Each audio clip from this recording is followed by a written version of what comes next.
Hello YouTube and welcome back to another Dare to Game video. Today we're playing Red Dead Online and we're bringing you another ability card build video. So last time we did a kind of sniper, a combat sniper build. Today we're going to be doing something that a lot of people requested, which is going to be more of a mid-range gunslinger build. So this one is definitely going to depend primarily on high damage and very high accuracy. But we'll get into that when we get to the ability cards. First of all, we're just going to go ahead and start with the outfit, because as everyone knows, the outfit is arguably the most important part of any video. I'm just kidding, it's obviously not, but that's where I like to start. We'll do outfit, weapons, and then abilities, and I think that will basically show you exactly how to do this. And this build is very, very versatile. It's probably what I rock the most often with very little variation, but it's also very good for Rockstar's most recent update, at least at the point of making this video, which is the Call to Arms mode. I find this build to be very, very good in Call to Arms if you use the weapons that I'll be using in this build.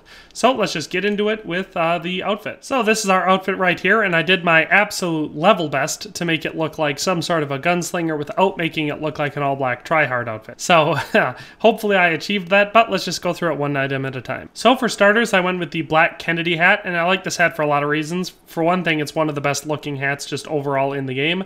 It's, you know, one of my favorites, and for another thing, it kind of hides the eyes, which is good for my gunslinger build, because I like to picture him having an eye on you without you having an eye on his eyes, if you get what I mean. So that's why I went with this Kennedy hat. Next, I wanted to give him a bandana, just in case, I guess, he's robbing a bank or shooting up a town or something like that, and you gotta hide your face, gotta pop up the bandana, so I just went with this blue patterned bandana, as it's one of my favorite bandanas in the game. So that's the neckwear. Now for the vest, I gave him this black variant of the Barris vest. It's one of my favorite vests in the game. I just think it looks really cool, and it's got that right gunslinger-ish, leather-ish vibe to it. I didn't want to do a jacket or any sort of other coat or anything on this build because I wanted it to kind of be more of a light-feeling outfit, so that's why I just went with a vest. Then for the shirt, I'm using the new white variant of the Rushword shirt, so this was added with Quick Draw Pass 1, so if you didn't get it, unfortunately, I don't think you can get it. But if you don't have this and you still want to make an outfit like this, obviously just the white everyday shirt would be perfectly fine.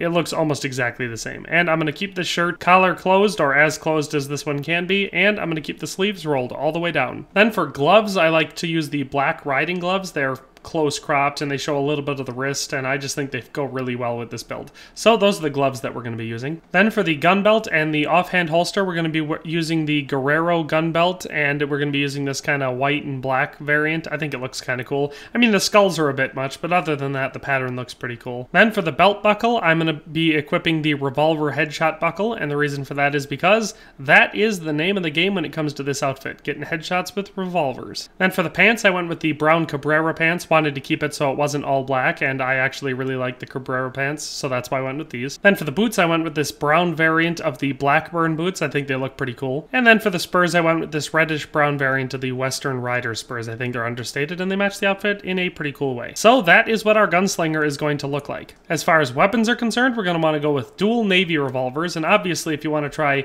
maximizing your damage for these bad boys, then the best thing to do is going to be to use express rounds or split point rounds, or really any of the upgraded rounds will do, but you're going to want to have two revolvers. And the revolvers that I am definitely going to recommend going with, and that I'll be going with, are the Navy revolvers, as they have the second highest damage, but the highest range and the highest accuracy out of any of the revolvers. So that's why they're definitely going to be the right choice for this build. Alright, so now let's just go through the abilities one at a time so I can show you what makes this build so effective. So the first one we're going to have is our Deadeye ability, and for that we're going to use a moment to recuperate. And so this one, it says, while Deadeye is active, you quickly regenerate health. Taking any damage will cancel Deadeye. So this is a perk because the reason I'm going to be using this one is just obviously for that health increase. That way, if you ever need to, what I like to use this one for on this build, I should say, is whenever I need to, I'll take cover and I'll just open up, I'll pop on my Deadeye and get that to quickly refill my health. That way I don't have to pop a tonic. It works really quickly. You can use it in combat, I have, but obviously if you get hit, your Deadeye, you'll cancel out a Deadeye and you'll stop getting healed. But if you're moving around enough and you're not getting hit, it's a great way to heal very, very rapidly while you're in combat. So that's why I like to use a moment to recuperate for this build. Then my first passive for the skills is going to be Gunslinger's Choice, and this one really speaks for itself. While dual wielding with ranged weapons, you deal much more damage and are much more accurate. So this is going to really compound the fact that with the Navy revolvers, which is what I recommend using for this build, you're already going to have pretty high damage and really high accuracy. This is going to make it even more so. So it turns those Navy revolvers into like having two snipers in your hands. It makes them very, very effective, and it is kind of the cornerstone of this build. So if you want to do this mid-range gunslinger sort of build that I'm going for, then Gunslinger's Choice is an obvious pick for the first passive card. Then the second passive card I want to use is Linde's Patience, and this one says waiting up to 15 seconds between shots significantly increases your damage. So basically, the longer you wait between shots, up to 15 seconds, the higher damage multiplier you're going to be getting. And this one is one that I definitely recommend because, like I said, this build is all about accuracy and damage.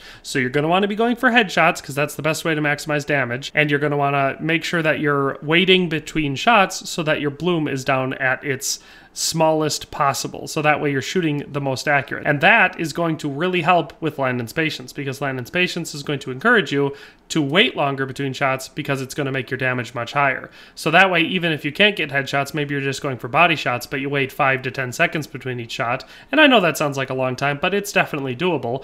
Your shots are going to deal a lot more damage, and that's why I like to use Linde's Patience with this one. Then, as our final passive card, we're going to be using Peak Condition, and this one just says sprinting uses less stamina, and you deal much more damage depending on your current stamina level. So this one I really, really like for this for two reasons. One, it's great that you can run around a bit more and use up less stamina. That's going to be a great boost for this one, because with a build like this, you have to be mobile. If you stand still too long, someone else is going to outgun you with a shotgun or a repeater or a rifle or something like that with higher damage, higher range than what you're using. This is a build for being mobile. That's why, like I said, I really like it for the call to arms mode, because I like to be running around just dual wielding revolvers in that game mode, and this build definitely works really well for that. The other reason Peak Condition is going to be great is because the higher your stamina is, the more damage you deal. So this is going to be one that not only gives you a sweet boost to your stamina, but also gives you a boost to your damage depending on your stamina level. So if you're not sprinting around a lot, like maybe you're ducked behind cover so you've got full stamina, then you're going to start dealing a lot more damage because your stamina is nice and high. So you're going to be getting that damage boost that we already talked about from Gunslinger's Choice. You're going to be getting a damage boost from Linde's Patience for taking time between your shots, and then you're going to be getting a damage boost from keeping your stamina nice and high. And then to top all of that off, you get to use a moment to recuperate to quickly rebuild your health if you take any damage. That's why I really, really like this build. It's almost what I'd call a glass cannon build, because it's super powerful, but it doesn't have a lot of health boosts, but that moment to recuperate does give you a health boost. So that's why I just all around, I think this is an excellent build as a mid-range gunslinger character. So just to summarize that all again, the mid-range gunslinger build relies on the damage and accuracy of Gunslinger's Choice. From close to medium range, gunslingers are tough to defeat. Gamers will also get a damage boost from Linde's Patience, which increases damage output the longer a user waits between shots. Those two abilities mesh well with the healing of a moment to recuperate, and then the stamina buff and damage buff from Peak Conditioning. So that is this build in a nutshell. But that's just about where we're going to end this video today. So like I said, I really hope this was useful. If you would like to see any more of these build videos like this in the future, I definitely ask that you leave those requests down in the comment section, because, you know, I like doing them. They're actually very fun. And I know that this one was one that a lot of people had requested, because I think it's probably a pretty dang popular playstyle. Just look how freaking nice this build is. Like I said, it's sometimes hard to force yourself to wait between shots, but if you do, that Linde's Patience really gives you a sweet boost. Here, I'll do one that's not a headshot. Just trying to wait between shots. I, of course, didn't take any damage before I used all that Deadeye, so it was hard to see if it actually gave me any of a health boost. I know it does, because I use it all the time, but it wasn't the best demonstration in the world. It's excellent. But anyway, like I said, I could just sit here shooting NPCs all day, but I don't need to, because that's where we're going to end the video. So if you like this video, like I said, definitely leave a like rating on the video to show me and YouTube and everyone else involved in the video watching process that it's a great video, well worth watching. And if you have any comments, mostly just suggestions of other ability card builds that you'd like to see, definitely let me know down in the comment section. And lastly, if you haven't already, I'd I now invite you to subscribe to the channel and turn on the notification bell so you can stay up to date on all the videos that I release on a daily basis, which are primarily, at least at this time, going to be Red Dead Online centric, but in the future could contain many different games that are all very similar to this. I like to play games like Kingdom Come Deliverance, The Witcher 3, things like that are definitely right in my interest zone. So if they're in yours, definitely subscribe so you can stick around and see all of that in the future. But in any case, thanks for watching and have a nice day, and we'll see you next time. Thanks for watching another Dare to Game video. If you liked this video, please leave a like and a comment. If you haven't already, be sure to subscribe to the channel. If you like my content and would like to support this channel, consider becoming a member today for as little as $1.99 a month. It makes a huge difference. But in any case, thanks for watching and have a nice day. I'll see you next time.